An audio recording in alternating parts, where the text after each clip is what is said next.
Group 2 మెయిన్స్కి సంబంధించి అందులో ఉన్న సైన్స్ అండ్ టెక్నాలజీ అనేటువంటి ఈ అంశానికి సంబంధించి ఈ పేపర్కి సంబంధించి గత ప్రశ్నపత్రం విశ్లేషణ. మిత్రులారా, గతంలో మనం Indian history, Indian geography, Indian society, current affairs, Indian polity mains, AP history mains discuss చేసాం. ఇప్పుడు మీరు సైన్స్ అండ్ టెక్నాలజీ అనేటువంటి పేపర్ని గత ప్రశ్నాపత్రము విశ్లేషణ ద్వారా మెరుగైనటువంటి నాలెడ్జ్ను పొందుతారని హామీ ఇస్తూ ఈ వీడియోని నేను కంటిన్యూ చేస్తున్నాను. ఇందులో ఏమేమి మనం చెప్పబోతామో 5 టాపిక్స్ నుంచి 30 క్వశ్చన్స్ వచ్చాయి. వాటిని ఐడెంటిఫై చేశారు. ఏ టాపిక్స్ వివరంగా వివరిస్తాను. 2 మార్క్స్ 2 క్వశ్చన్స్ వచ్చినటువంటి క్వశ్చన్స్ ఇందులో కొన్ని ఐడెంటిఫై చేశాం, వాటిని వివరిస్తాం. పథకాలు లేక కార్యక్రమాలు related to SNT science and టెక్నాలజీకి సంబంధించి ఏమేమి వచ్చాయో వివరిస్తాను. అంతేకాకుండా ఈ 2 అంశాలు చాలా క్రిటికల్గా ఉన్నాయి, వాటి గురించి వివరిస్తాను. అంతేకాకుండా ఇది చాలా సంక్లిష్టంగా ఉండేటువంటి ఒక టాపిక్ కూడా ఇచ్చారు, అది వివరిస్తాను. బేసిక్స్ తరహావి ఏమి ఇచ్చాడో కూడా నోట్ చేయడం జరిగింది. ఇంత వివరణాత్మకంగా మీకు అందుబాటులోకి ఈ సబ్జెక్టుని గత ప్రశ్నాపత్రం విశ్లేషణను మనం చేయగలుగుతున్నాము మిత్రులారా.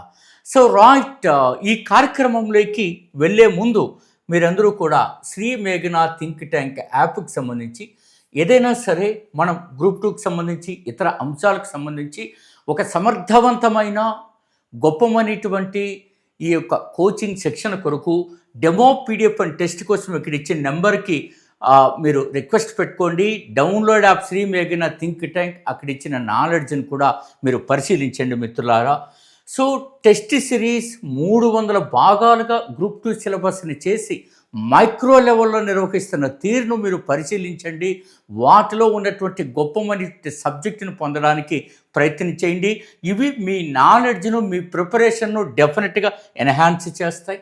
ఆంధ్రుల సాంఘిక చరిత్రలో ఆన్లైన్ క్లాసెస్లో తక్కువ సమయంలో ఎక్కువ నాలెడ్జ్ను 25 పుస్తకాలు ప్లస్ 3 28 పుస్తకాల నుంచి వచ్చిన ఒక సమగ్ర సమాచారం, అనవసరమైన దరిద్రను వదిలేస్తూ అవసరమైన వాటిని హక్కును చేర్చుకుంటూ అత్యంత మూలలో ఉన్న సమాచారాన్ని కూడా సేకరించబడి విశ్లేషించబడి బిట్ ఎక్కడొస్తుందో ఎక్కడ రాదో చెప్పబడినటువంటి ఒక అద్భుతమైనటువంటి విజువల్ వండర్స్ అంటే ఆంధ్రుల సాంఘిక చరిత్ర క్లాసులకు కూడా మీరు రిజిస్టర్ చేసుకోవచ్చు మిత్రులారా.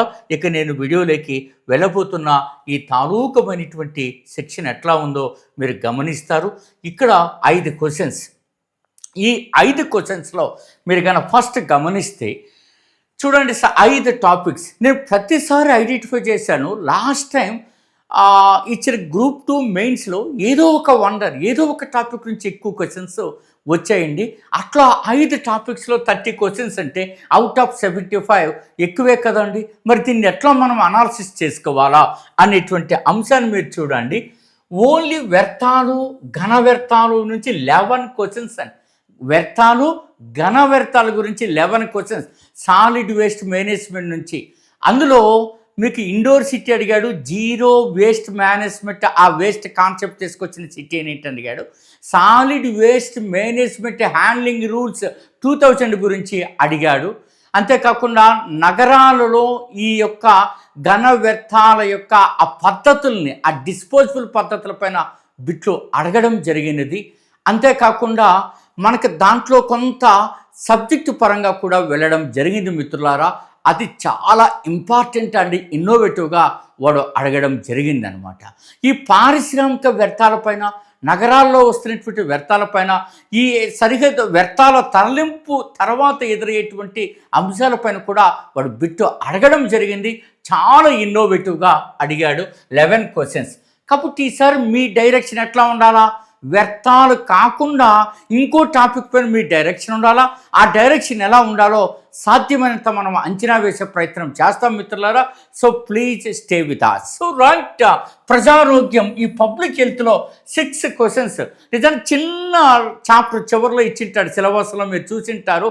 మనం లాస్ట్ టైం ఇది మనం అందించినటువంటి పుస్తకం సమగ్రంగా భారత ప్రభుత్వ ప్రచురణలపైనే మీరు ఆధారపడాలి.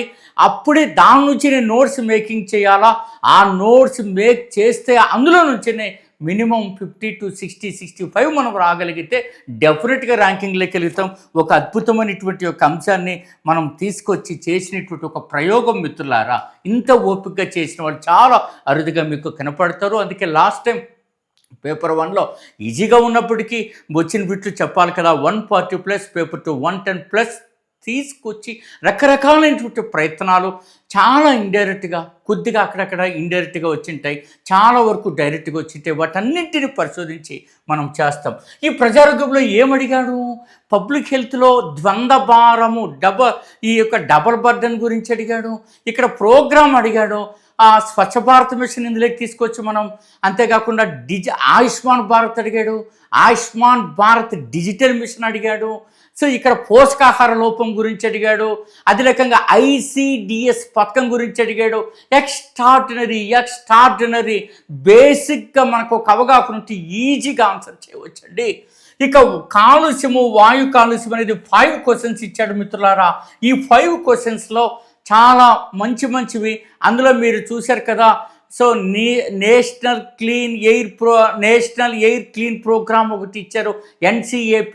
అట్లాగే ఇందులో ఈ వాయు కాలుష్యానికి సంబంధించినటువంటి పద్ధతులపైన అడిగాడు వాడు, వాయు కాలుష్య కారకాలపైన అడిగాడు. రకరకాల ఇంట్రెస్టింగ్గా ఉంటుంది ఇందులో అడిగాడు.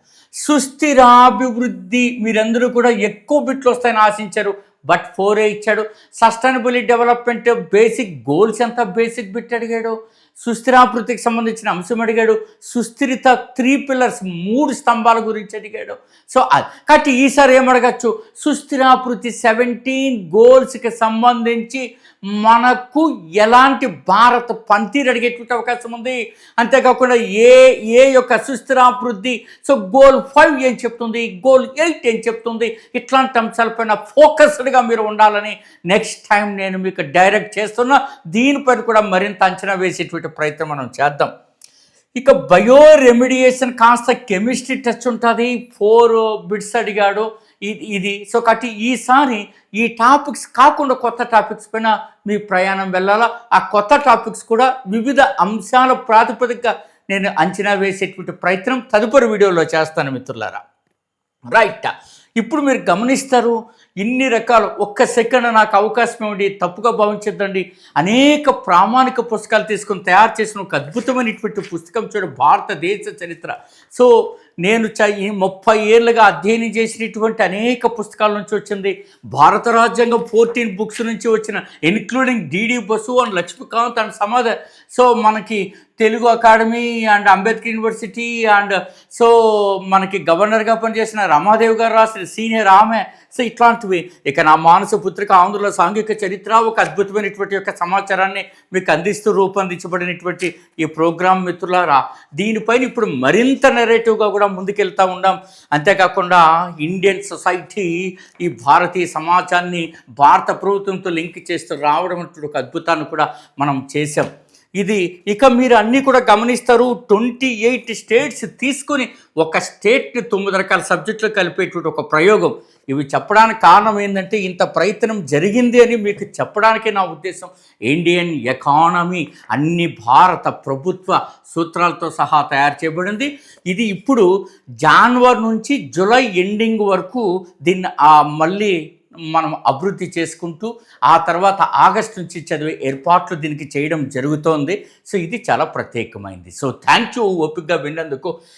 ఈ పవన విద్యుత్ పైన 2 క్వశ్చన్స్ వచ్చే విండ్ పవర్, ఇది స్టేట్లోనే చూపించేశానండి నేను, తమిళనాడు రాష్ట్రంలోనే చెప్పేశాను ఇవి ఎక్కడెక్కడ మనకు గాన ఉంటాయి అన్నది. సో ఒక స్టేట్ తీసుకుని 9 రకాల సబ్జెక్టులు ఇక్కడే రాసిన చూడండి. పవన విద్యుత్తో స్థాపిత సామర్థ్యము మీకు కనపడుతుందో లేదో, ఇన్స్టాల్డ్ కెపాసిటీ కూడా రాసాము. సో తమిళనాడు 2వ స్థానంలో ఉంది, మొదటి స్థానం గుజరాత్. అదే అడిగాడు వాడు, ఎందుకంటే అది మారింది కట్టి కరెంట్ అప్రోచ్ అడిగాడు. ఏ రాష్ట్రమైనా ఫస్ట్ ప్రత్యేకతలు చెప్తాను, తర్వాత ఆ రాష్ట్రాన్ని 9 రకాల సబ్జెక్టులతో లింక్ చేయడం జరుగుతుంది మిత్రులారా. ఇది అడిగాడు, అధికంగా ఉత్పత్తి చేసేటువంటి రాష్ట్రం. రైట్, నెక్స్ట్ డ్రిప్ ఇరిగేషన్ అడిగాడు, సేంద్రియ వ్యవసాయము అడిగాడు. సో మనకి ఇందులో సేంద్రియ వ్యవసాయము అదే సహజ వ్యవసాయం అనేది దాంట్లోకి వెళ్ళకుండా ఇందులో మనకు ఎస్ఎన్టీ కోణంలో అడగడం జరిగింది. అంటే సాయిల్ హెల్త్ ఎలా ఉంటుంది అట్లాంటి అంశాలు. సో రైట్ మిత్రులారా, నెక్స్ట్ మీరు చూస్తే పథకాలు ఇవి అడిగారు. National clean air programme, Swachh Bharat, Ayushman Bharat, Ayushman Bharat digital mission, ICDS కూడా అడిగాడు. అంగన్వాడీ వర్కర్లు దేంట్లో భాగంగా ఉంటారని అడిగాడు. సో నెక్స్ట్ మిత్రులారా, national action plan on climate change కూడా అడగడం జరిగినది. సో నెక్స్ట్ ఈ 2 చాలా ఇంపార్టెంట్ చూడండి. ఇలాంటి అంశాలపైన మీ ఫోకస్ ఉండాలి. జెనెటిక్ ఇంజనీరింగ్ అప్రైజల్ కమిటీ, నేను ప్రత్యేకంగా శ్రద్ధ తీసుకొని రాసినండి వీటి గురించి. ఐడియా ఉంది, ఎందుకంటే ఇది ఆల్రెడీ గతంలో అనేక పరీక్షల్లో అడిగాడు. జెనెటిక్ ఇంజనీరింగ్ అప్రైజల్ కమిటీ దేనికి ఆమోదం చెప్తుంది అనేది చాలా ఇంపార్టెంట్, అందుకని అది అడిగేశాడు. జాతీయ జీవ ఇంధన సమన్వయ కమిటీ, ఈ 2 కమిటీలు అడుగుతాడు అనుకున్నాను, అవి అడిగాడు. సో ఈ 2 కమిటీలు ఏం చేస్తానని అడిగాడు కాబట్టి మళ్ళీ ఇవి 2 చదువుకుంటూ ఎలా పాకండి. నెక్స్ట్ ఇంకా కొత్తగా ఉన్నాయి, ఆ కొత్త అంశాలు మనం చదువుదాం. నెక్స్ట్ చూడండి, ఇది మరీ సంక్లిష్టం. డిపార్ట్మెంట్ ఆఫ్ బయోటెక్నాలజీ అనేది ఉంది, దీని కింద అటానమస్ స్వయం ప్రతిపత్తి గల సంస్థ ఏది అన్నాడు. ఎవరంటే చూస్తారు, డిపార్ట్మెంట్ ఆఫ్ బయోటెక్నాలజీ ఎప్పుడో ఏంటి అనేది చదువుతారు, కానీ దాని కింద ఉన్న అటానమస్ సంస్థలన్నీ అట్లా చదువులో ఎవరన్నా ఉంటే వాళ్ళకి చాలా సంతోషం. నిలువెత్తు నమస్కారం. రైట్ మిత్రులారా, సో బేసిక్స్ తరహా అడిగాడు చూడండి. ఇవి మీకు ఐడియా ఉండాలా, ఈసారి కూడా ఇలాంటివి ఉంటాయి. ఎన్ని ఉన్నాయి ఇలాంటివి? 10-15 దాకా ఉన్నాయి. నేను కొన్ని నోట్ చేశాను. సిఐటిఎస్ అనేది ఏ సమావేశం అడిగారు చూడండి. ఎజెండా 20 అన్ని పుస్తకాలు ఉంటుంది. ఎర్త్ సమ్మిట్ అని, భోపాల్ గ్యాస్ ఇంక చంపేస్తాడు, ఏ వాయు విడుదలైంది. మేమైతే ఆ కంపెనీ పేరు, అప్పుడు హోమ్ మినిస్టర్ పేరు, కేంద్ర హోమ్ మినిస్టర్ పేరు జీకేల్లో చెప్పాము అవన్నీ కూడా. అదే రకంగా అమెరికా అది వాడు పారిపోయింది, అర్ధరాత్రి పారిపోయింది. అప్పుడు అర్జున్ సింగ్ ఏం చేశాడు, మనోడు ఏం చేశాడు, గోల చేస్తుంది భోపాల్ గ్యాస్ దుర్ఘటన అనమాట. నెక్స్ట్ ఆ తర్వాత దాన్ని అది యునైటెడ్ కెమికల్స్ ఆ కంపెనీ ఉంది కదా, దాన్ని ఏ కంపెనీ కొనుగోలు చేసిందో కూడా చెప్పాను, డవ్ కెమికల్స్ అని అట్లా అది. సో రైట్, ధృవ అణు రియాక్టర్ అడిగాడు. రేడియో ఆస్ట్రానమీ సెంటర్ ఎక్కడుందని అడిగాడు. ఎవరో దాని గురించి చదివి ఉన్నో బహుశా. జిఎస్ఎల్విలో ఉండే లాంచర్లు ఏమేమి ఉన్నాయి, అది చాలా ఫండమెంటల్ కదా, అందుకే ఇందులో రాసాం మనం ఏమేమి ఉంటాయి. జియోసింక్రోనస్ ఈ satellite launch vehicle, IUCN red లిస్ట్లో సిఆర్ అంటే ఏంటి, అవన్నీ వరుసగా చదువుకోమన్నాం, మనం రాసాం. అవి అవసరం. క్రిటికలీ ఎండేంజర్డ్ ఏంటిది. ఓజోన్ ఈ రంధ్రం కావడానికి కారణం ఏంటి, బేసిక్సే కదండి అది. కార్బన్ డైఆక్సైడ్ అడిగాడు, బ్రహ్మాస్త్ర చెప్పని అడిగాడు. ఇలా మనకు అడిగాడు మిత్రులారా. కాబట్టి మీరు ఈ అంశాలన్నింటినీ సమగ్రంగా పరిశీలించి నెక్స్ట్ ఏం చదవాలి అనేది మీకు కొంత దారి చూపుతుంది నేను ఆశిస్తున్నా. ఇప్పుడు ఏ టాపిక్లు అయితే ఇచ్చాడో ఆ టాపిక్ల పైన తక్కువ దృష్టి పెట్టండి, కొత్త టాపిక్స్ ఎంపిక చేయండి. శ్రీ మేఘన శిక్షణా సంస్థ తరపున నిరంతరం కార్యక్రమం జరుగుతూ ఉంటుంది. మనం అనేకమైనటువంటి ప్రయత్నాలు చేస్తూ వాటిని సహాయం చేస్తామని, మనం మరింత పరిశోధన మరింత నిరంతరం కృషి చేస్తూనే ఉండాలా. మీరు కూడా ఆ ఫోకస్ ఉండాలా. అప్పుడు ఒకసారి తెలుగు అకాడమీ ఎస్ఎన్టీ ట్రై చేయండి. తర్వాత కరెంట్ ఈ అన్ని అంశాలను డిఆర్డిఓ సైట్కి వెళ్ళండి, ఇస్రోకి వెళ్ళండి, అలాగే సృజన్ పోర్టల్కి వెళ్ళండి. అట్లాగే మనకు ఇవి ఉన్నాయి కదండి, ministry of new renewable energy ఉంది కదా, ఆ శాఖకి వెళ్ళండి. అంతేకాకుండా మనం బార్క్ సైట్కి వెళ్ళండి. ఇట్లాంటి అన్నిటిని కోఆర్డినేట్ చేసుకుంటూ మనం చదవాలి. ఇంకా కరెంట్ అఫైర్స్లో ఉంటూ ఎప్పుడు ఉన్నవి 2 బిట్లు అడిగాడండి. రాన్సమ్ వేర్లో ఉండేటువంటి పదాలు ఇచ్చి ఇవి దేనికి సంబంధించింది. మీరు ఎగ్జామ్ జరిగే సమయానికి 1 year ముందు అంటే 2004 ఆ టైంలో రాన్సమ్ వేరుడు గోల అయింది దేశవ్యాప్తంగా, అందుకని అది అడిగాడు. ఇక డిజిటల్ అరెస్ట్ అంటే ఏమిటి అడిగాడు. అది మీకు సైబర్ సెక్యూరిటీ కిందకి వస్తుంది కదా, అంటే మోసగాళ్ళు మనల్ని మోసగించేటువంటి ప్రయత్నం. డిజిటల్ అరెస్ట్ చేస్తున్నాం మేము, పలానా సిబిఐ ఆఫీసర్నో పలానా ఈడీ నుంచి అని చెప్పి మనల్ని మోసం చేస్తారు. ఐఏఎస్ ఐపీఎస్ ఆఫీసర్లకు కూడా మోసపోవడం జరిగింది దీనివల్ల. అందుకే మీకు అది బిట్ అడిగాడు. కాబట్టి కరెంట్ ట్రెండ్లో ఉన్న ఇలాంటి అంశాలు కూడా చూడండి. ఇంకా emerging technologies AI, open AI, internet of things, IoT వాటిని ఎవరు కనుగొన్నారని కూడా అడిగాడు బేసిక్. సో అట్లా మనకివి అంచనాలు. ఓకేనా? సో నాకు వీలున్నంత వరకు రీసెర్చ్ చేసి చెప్పడం జరిగింది. So all the very best, me doctor Gopal day.